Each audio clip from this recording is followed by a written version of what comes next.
Hi all எல்லோரும் எப்படி இருக்கிறீங்க? இன்றைக்கி பார்த்தீங்கன்னா இந்த வீடியோ ரொம்பவே வித்தியாசமாக இருக்க போகுது. எப்போவுமே நான் கிச்சனில் இருந்து தானே சமைச்சிட்டு இருக்கிறோம். கொஞ்சம் வித்தியாசமாக அவுட்டோரில் வச்சு பண்ணலாம் அப்படின்னு டிசைட் பண்ணி கார்டனுக்கு வந்திருக்கிறேன். அது மட்டும் இல்லை, கார்டனில் வைக்க ஃப்ரெஷ்ஷான வெஜிடபிள்ஸை வச்சு தான் நான் பண்ண போகிறேன். உங்களுக்கு முன்னுக்கு தான் எல்லாமே பறித்து பண்ண போகிறேன். நான் ரொம்பவே எக்ஸைட்டடாக தான் இருக்கிறேன். நீங்களும் எக்ஸைட்டடாக தான் இருப்பீங்கன்னு நினைக்கிறேன். வாங்க வெயிட் பண்ணாமல் வீடியோக்குள்ளே போகலாம்.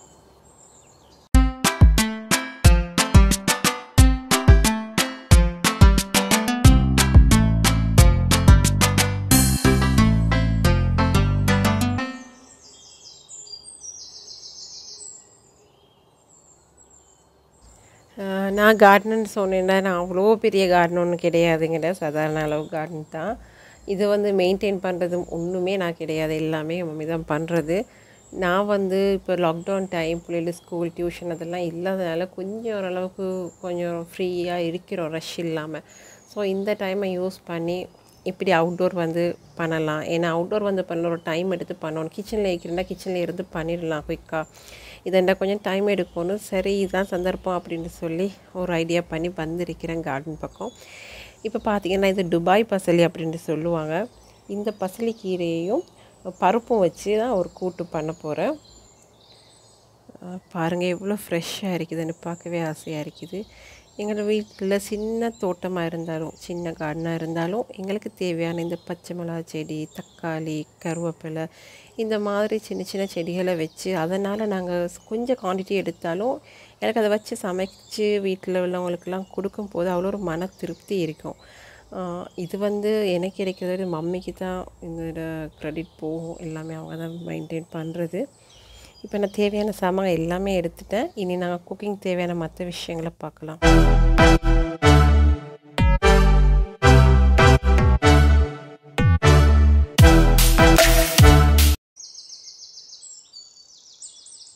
இப்போ நான் பறிச்செடுத்த இந்த பசலிக்கீரையை நல்லா வாஷ் பண்ணிடலாம். வாஷ் பண்ணிவிட்டு ரொம்ப பொடியாக வெட்ட வேணாம், ஒரு கணக்கான சைஸுக்கு. ஏன்னா இது அப்படியே மசிஞ்சு போகிறது தானே, அதனால ப்ராப்ளம் இல்லை. கொஞ்சம் பெருசு பெருசாகவே இந்த மாதிரி கட் பண்ணி எடுத்துக்கிடுவோம்.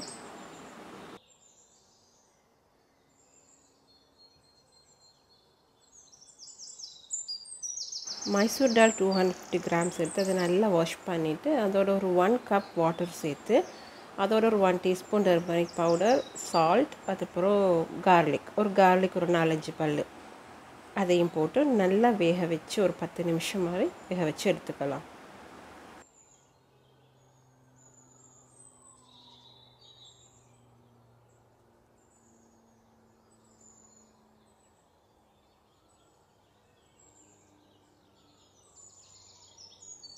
இப்போ 10 நிமிஷம் ஆயிடுச்சு. நல்லா பருப்பு வெந்துட்டு இந்த மாதிரி மசிச்சு விட்டுக்கலாம் ஸ்பூனால். இப்போ ஒரு பேனில் ஆயில் விட்டு அதில் ஒரு 2 பச்சை மிளகா கீரி போட்டுக்கலாம்.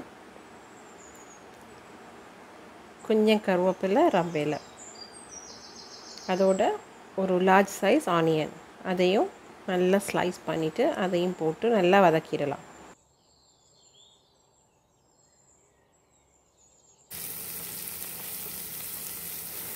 இந்த மாதிரி நல்லா வதக்கினதுக்கு பிறகு தக்காளி ஒன்று எடுத்து அதையும் ஸ்லைஸ் பண்ணிவிட்டு அதையும் போட்டு அதையும் நல்லா வதக்கி விட்டுருங்க.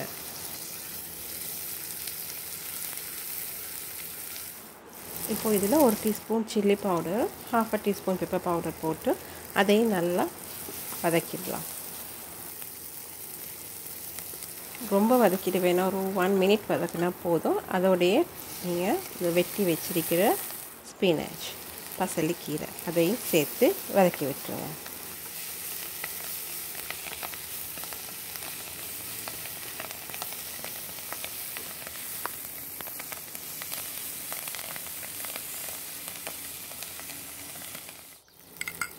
ஒரு கப் திக் கோகனட் மில்க், தேங்காய்ப்பால், முதல் பால் 1 கப் எடுத்து அதையும் விட்டுறலாம். 2 கொதி வர அளவுக்கு.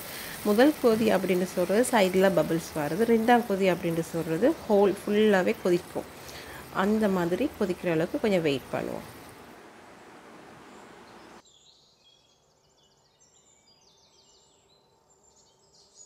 இந்த மாதிரி நல்லா கொதித்து வந்ததுக்கு பிறகு நாங்கள் ஏற்கனவே வேக வச்சு மசிச்சு வச்சிருக்கிற அந்த டாலை இதோட சேர்த்துடலாம்.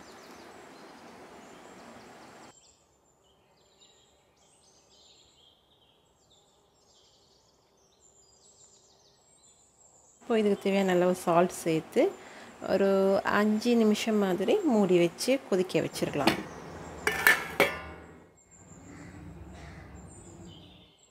இது பார்த்திங்கன்னா இஞ்சி மரம் செடி. எத்தனை பேருக்கு இஞ்சி செடி தெரியும்? தெரியாதவங்க இதை பாருங்கள். இது மாதிரி இது கற்பூரவல்லி, இது மாதிரி துளசியெல்லாம் வச்சுருக்கிறாங்க. அது மாதிரி துபாய் பசலி தான் நான் இன்றைக்கி சமைச்சது. நான் மற்ற பசலி காட்டுறேன் பாருங்கள். இதில் ஒன்றுமே காட்டுறதுக்கு இல்லை, ஏற்கனவே நாங்கள் எல்லாம் வெட்டி சமைச்சிட்டோம். சும்மா காட்டணுன்றதுக்காக காட்டுறேன்.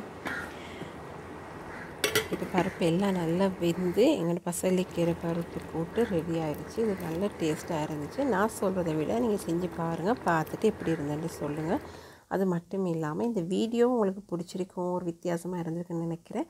அது மட்டும் இல்லாமல் நான் போடுற வீடியோஸ் பிடிச்சிருந்துச்சுன்னா சப்ஸ்கிரைப் பண்ணி பெல் ஐக்கானை கிளிக் பண்ணுங்கள். தேங்க்யூ.